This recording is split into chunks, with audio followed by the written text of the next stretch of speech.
ഇന്നത്തെ കുക്കിംഗ് വാപ്പാന്റെ വകയാണ്. വാപ്പ എന്താ ഉണ്ടാക്കണത് നമുക്ക് വാപ്പാടത്ത് ചോദിച്ചു നോക്കാം. വാപ്പ എന്താ ഉണ്ടാക്കണത്? നമുക്കപ്പോ എങ്ങനെ ഉണ്ടാക്കുക നോക്കാം.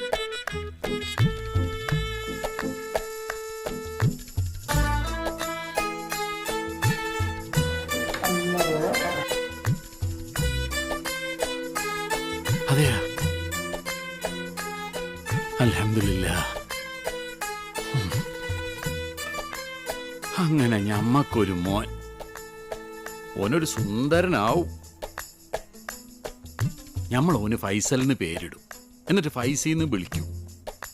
പിള്ളേരിലേക്ക് മാറ്റി നിർത്തിയിട്ട് വേണം എല്ലാവരും ആരും ചെയ്യണമെങ്കിൽ നമുക്ക് അത് ഇടുന്ന സമയത്ത് ഒന്നും കിട്ടില്ല കേട്ടാ. അതാണ് നമ്മൾ പറഞ്ഞ് പൈസ ജനിക്കുന്നതിന് മുമ്പേ ഓൻ്റെ കഥ തുടങ്ങിയിരിക്കുന്നതെന്ന്.